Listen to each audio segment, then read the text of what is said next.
Hi, this is Bill Buchanan. I wanted to take just a few minutes to talk about standardized dates and places. To qualify for ordinances, you need to identify a person with certain minimum information, a name, first name, last name, full name, whatever, uh, sex, male or female, a date and place of a major life event.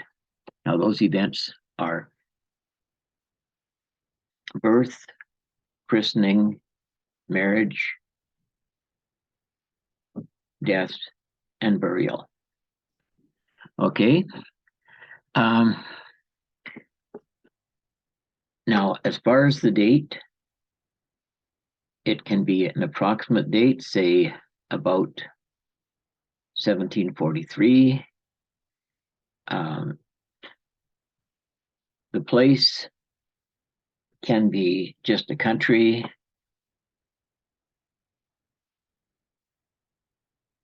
And it can be of a particular place. If you don't know where the person was born or where they were married, you could say of Liverpool, England. And that will be standardized by the system. Okay. Now we come to the trickier part about the places.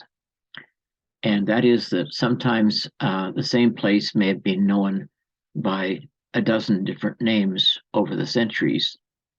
And family search suggests that you use the place name as it was at the time that the event took place. So here you should be seeing a screen where I'm in an edit, and the date of birth is 12th of June, 1913. The birthplace is Valparaiso, Saskatchewan, Canada. Saskatchewan did not have counties back then, they do now. And so you'll notice that in the top place there, just below the name birthplace, it says Valparaiso, Saskatchewan, Canada. Then we see a standardized place name below it, which is Valparaiso, Star City, number 428, Saskatchewan, Canada. So if the place did not exist as a county back then, we can just put in Valparaiso, Saskatchewan, Canada. And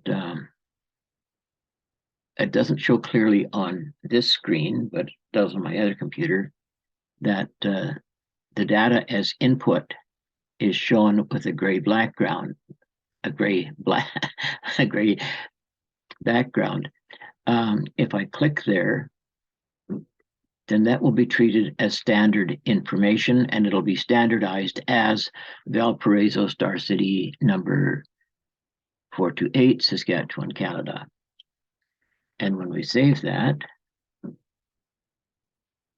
well, it should allow me to save it. Normally it would. And then what we would see is that on the person page and most other screens, the place of birth would be shown as Valparaiso, Saskatchewan, Canada, without the county information. And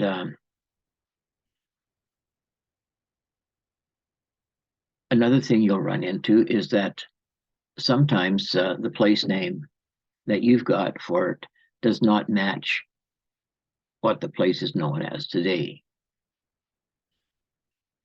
And you should be able to use the same trick basically to be able to input it. And then if you click on the gray place where the input data is, it should find the nearest standard. One thing I should have mentioned up front is that the family search family tree saves the date and place of every event twice. It saves the input version of the date and the input version of the place, plus it saves the standardized version of the date and the standardized version of the place, which is how we can have two different versions of the place name or date. Notice that when I hover the mouse over the place name, as given there, in case of the birth information, a little pop-up comes up, which shows how it has been standardized. Okay, I hope that's a help. Sometimes when you're editing a date or a place, you'll find that you need to completely remove the old data and save, input the new data and save. And sometimes the system tries to hold on to the data it's got, even when that's not what we want.